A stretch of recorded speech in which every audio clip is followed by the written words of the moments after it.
The Modern Warfare 2 Season 3 Reloaded update is right around the corner, and it is unbelievable. It's introducing a game mode we've been asking for 3 years. A ton of new content, a ton of new operators, and a ton of new secrets that I've got the inside scoop on. So starting off with, I want to talk about KD. I don't mean your kill-death ratio, I mean Kevin Durant coming into the game as a playable operator. And one of the funniest things about this bundle is that in real life, Kevin Durant is 6'10". This makes him 6 inches taller than Ghost is in game. But the reason I find this so funny is that they had to actually shrink him down to fit him in game. All of the multiplayer and Warzone 2 operators are all right around 6 feet tall. They had to shrink him 10 inches to make him fit in game. But he's not the only operator coming in season. We're actually getting 5 operators in total, and 3 of them are massive secrets that we should not know about. So one of the secret operators we're going to get is Nikto. Nikto is the very first kind of enemy operator we got in Modern Warfare 2019. He's being reintroduced in Modern Warfare 2 as a new operator, and he's supposed to be a secret. We actually got this from leaked game files that he's going to be coming sometime in the later part of Season 3. But on top of that, we have 2 other secret operators that are going to be coming in season. 2 secret operators who in real life are massive Call of Duty streamers. We're talking about Nick Merckx and Tim the Tatman being introduced as brand new operators for Modern Warfare 2. They've been a huge part of the Call of Duty community, and Call of Duty is trying to pay back the community by introducing them as operators. I think it's going to be really exciting to see, but moving on to my favorite operator who's going to be introduced this season,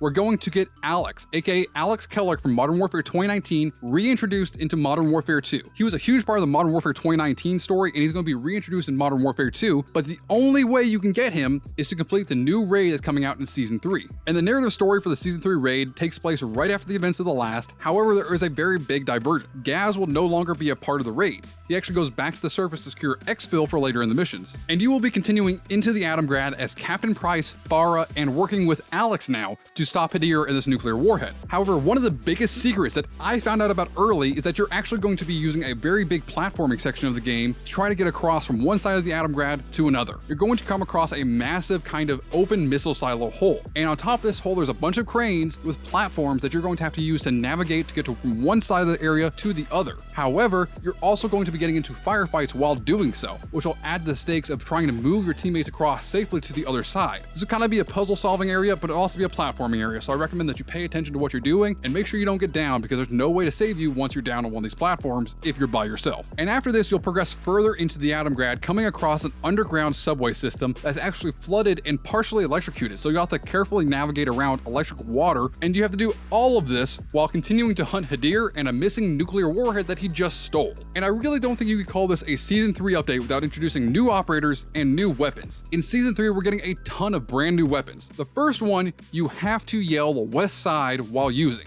You have to drive by in a car and shoot out the window while yelling West Side. I'm talking about the official gun of Chicago, the Tech 9. You'll actually be able to use the Tech 9 in Modern Warfare 2, and it'll actually be a secondary, not a primary. It'll be highly modular, and you'll be able to equip it with a lot of different things like longer barrels or things to increase the fire rate so it sprays more bullets. I really think the only way you can use this is in a car, but moving on to the next thing that's being introduced, the next weapon is actually going to be a 50 GS in full auto, a 50 caliber Desert Eagle that you can fire full auto. The fact that they are introducing this gun is completely absurd and awesome.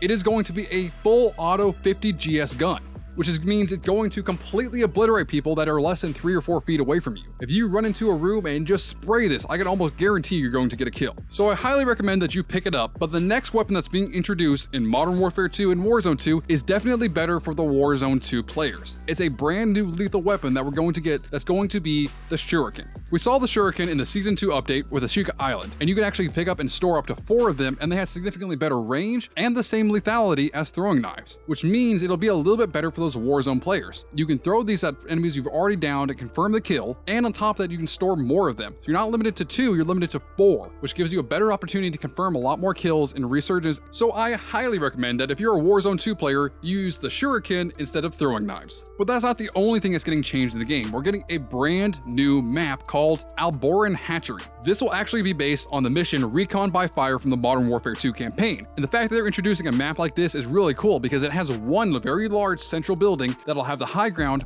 but has no cover. It's going to be a more 6v6 lane map that we're used to from Call of Duty, but the hatchery tanks themselves will be an interesting feature to the map because you'll be able to climb on top of them and run behind them, and they're pretty significant in size. There's going to be multiple of them spread out so you can use them for cover or try to kind of sit behind it and defend an area if you're playing an objective-based game mode. Highly recommend you play this map when it comes out because it looks very interesting and it's from the campaign. But moving on, we're also getting a new map later on for Warzone 2, and this is kind of a big hush-hush secret. In Warzone 2, we have a brand new secret map that's had a lot of leaked game files. It's going to be a brand new Warzone kind of resurgence map centered in Amsterdam, actually. And there's a lot of information about this that's kind of shocking. First off, it's not going to have a ton of really tall buildings, and because all the buildings in Amsterdam are already the kind of the same height, so getting on the high ground will not necessarily benefit you in this new map. There's not a lot of areas that'll be very high off the ground, but regardless, I still think it's an interesting thing that we found in the files that have not been talked about as much as it should have been. Because there's a lot of things that are actually going to be introduced in Warzone, and this new map being found indicates that a lot of it's going to come a lot sooner than we expect. And kind of the first thing that we need to talk about for Warzone 2's big changes this season is the fact that you'll now be able to loot perk packages off the ground. It means you'll be able to loot individual perks off the ground when you randomly find them. So you can stack them up and have all the perks if you find them all, or you can add them to what you already have as a perk when you pick up your loadout. This was actually something we first saw in Warzone Caldera, and the fact that it's being reintroduced in the game is something I'm hugely excited for because it was a great feature of Warzone Caldera, and there wasn't many things that were great in Caldera, but one of the things that was really great that's finally getting introduced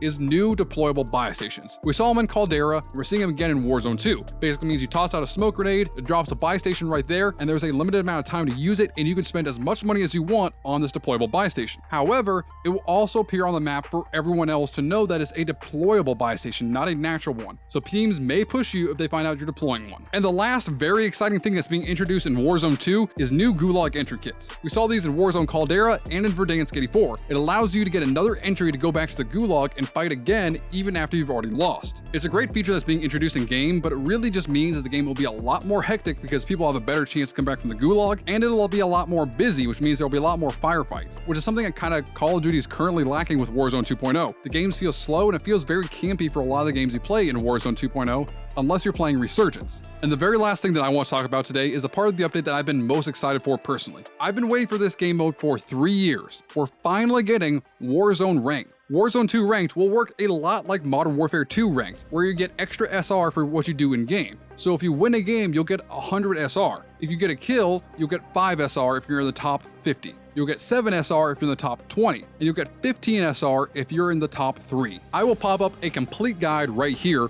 but one of the very interesting things that I want to show you is, as you can kind of see right here on screen, every single time you enter a game, no matter what your rank is, you will lose a certain amount of SR. So the higher you are, the more SR you're guaranteed to lose. So you will have to achieve a certain amount of SR points in game to continue ranking up. So this means you'll have to try your best every single game that you enter in Warzone Ranked, and you'll have to be aware of how you can survive longer and get more kills and play more strategically. And I'm going to give you a secret tip about Warzone 2 Ranked. Don't use a sniper rifle. In Warzone 2, it does not matter how you get a kill, it just matters that you get the kill for the SR points. So if you want to be good at the game, don't use a sniper rifle. People are going to be rushing around trying to get as many kills as possible so they can get a higher SR rating and move up faster. And one of the biggest problems with sniper rifles in Warzone 2.0 Ranked will be that you have to use explosive ammunition to get a one-shot down or a one-shot kill, which means that the bullet will have a lot more bullet drop and sniping will be less effective unless you're trying to snipe somebody who's 50 meters away. If an enemy is that close to you in the first place, you probably shouldn't be using a sniper rifle, you should be using an assault rifle or an SMG. It'll have better effect anyways. And I will be making a complete guide on Warzone 2.0 Ranked as soon as that game mode releases and we actually get to play it. So make sure you subscribe down below for that. And if you want to know why Modern Warfare 2019 and Modern Warfare 2 have the exact same story,